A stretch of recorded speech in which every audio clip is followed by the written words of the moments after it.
You cannot obtain 208 volts single-phase power from a standard 120/240 volts residential electrical service. With the 8/3 wire that is currently installed, you can obtain 240 volts. Three-phase power is uncommon in residential settings, however, it is more frequently used in commercial applications. Your options include rewiring with the appropriate wire size for 240 volts, such as 10/3, or operating the compressor on 120 volts, keeping in mind potential performance reductions. If the air handler is designed to operate on 208 volts, it might not function correctly if it were to be supplied with 120 volts. Conversely, if the air handler is designed for 120 volts, it could potentially overheat if it is continuously powered by 240 volts. Always prioritize safety when working with electricity, and it is highly recommended to seek the expertise of a licensed electrician if you are not comfortable or familiar with electrical work. Understanding the basics of electrical circuits is important for safety and proper equipment operation. Voltage is the electrical potential difference, or pressure, that drives the flow of electrons in a circuit. It is measured in volts. In the United States, residential electrical services are typically 120/240 volts single phase. This means that you have two hot wires, each carrying 120 volts with respect to the neutral wire. The voltage between the two hot wires is 240 volts. Commercial buildings may have different voltage configurations, such as 208 volts three-phase or 480 volts three-phase. These systems use three hot wires, each carrying a voltage that is phase-shifted relative to the others. The advantage of three-phase power is that it can deliver more power than single-phase power for the same current. Now, amperage is the measure of electrical current, or the rate of flow of electrons in a circuit. It is measured in amps. The amperage required by an electrical appliance or device depends on its power rating. The power rating is the amount of electrical energy that the device consumes per unit of time, and it is measured in watts. The relationship between voltage, current, and power is given by the formula power equals voltage times current. Therefore, if you know the voltage and power rating of a device, you can calculate the current that it will draw. Now, wire size is determined by the amount of current that the wire will carry. The National Electrical Code, or NEC, specifies the allowable ampacities of different wire sizes. Ampacity is the maximum amount of current that a wire can safely carry without overheating. The NEC also specifies the types of insulation that are required for different wiring applications. It is essential to use the correct wire size and insulation type for your electrical wiring to prevent fires and other hazards. When you are selecting the appropriate wire size for an air conditioning compressor, you need to consider the compressor's maximum amp draw, which is often listed in the unit's nameplate. This value represents the highest amount of current the compressor is expected to draw during operation. It is important to choose a wire size that can safely handle this current. Also, the length of the wire run is a crucial factor in determining the proper wire size. Longer wire runs result in a greater voltage drop, which means that the voltage at the compressor will be lower than the voltage at the electrical panel. To compensate for voltage drop, you may need to use a larger wire size. NEC Table 310.15 or 310.16 provides guidance on selecting the appropriate wire size based on ampacity and wire type. The table lists the allowable ampacities for different wire sizes and insulation types at various temperatures. Factors such as ambient temperature and the number of current-carrying conductors in a raceway or cable can also affect the ampacity of a wire. The NEC requires that you derate the ampacity of a wire if it is exposed to high temperatures or if it is bundled with other current-carrying conductors.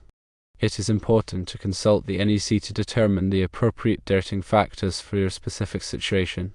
Always use the correct wire size for the circuit breaker. Overcurrent protection devices such as circuit breakers and fuses are designed to protect electrical circuits from overloads and short circuits.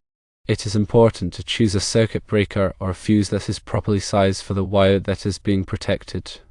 The circuit breaker or fuse should have a lower amp rating than the ampacity of the wire. This will ensure that the circuit breaker or fuse will trip before the wire can overheat and cause a fire.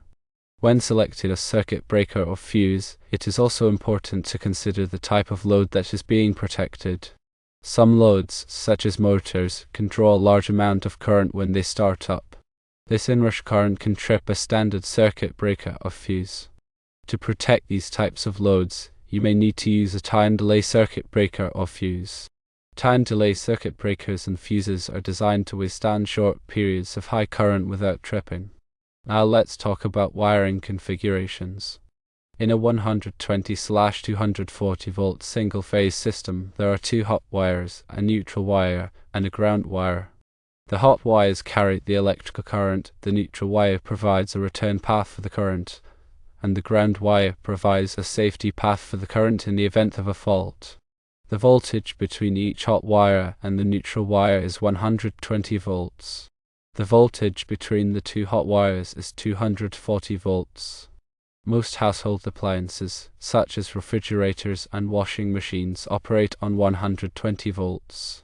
Larger appliances, such as electric stoves and clothes dryers, operate on 240 volts. In a 208 volts three-phase system, there are three hot wires, a neutral wire, and a ground wire. The hot wires carry the electrical current, the neutral wire provides a return path for the current, and the ground wire provides a safety path for the current in the event of a fault. The voltage between each hot wire and the neutral wire is 120 volts. The voltage between any two hot wires is 208 volts. Three-phase power is typically used in commercial and industrial applications where large amounts of power are required. Air conditioning compressors typically require 240 volts or 208 volts, depending on the unit's design. It is crucial to verify the voltage requirements of your specific compressor before wiring it. Connecting a 208 volts compressor to a 240 volt circuit can damage the unit, and connecting a 240 volts compressor to a 208 volt circuit can prevent it from operating properly. In order to address the situation of using 8/3 wire to supply power to the air conditioner compressor, let's consider the implications of using this type of cable. Firstly, an 8/3 cable typically contains 3 conductors, each with 8 American wire gauge, or AUG, and a ground wire. In residential wiring, 8/3 cable is often used for 240 volt circuits such as those for electric ranges, dryers, and some air conditioners. Secondly, using 8/3 wire where a different voltage is required can lead to several problems. The most significant is the risk of damaging the equipment. Air conditioning compressors are designed to operate within a specific voltage range, and exceeding or falling short of this range can cause the compressor to overheat, malfunction, or fail prematurely.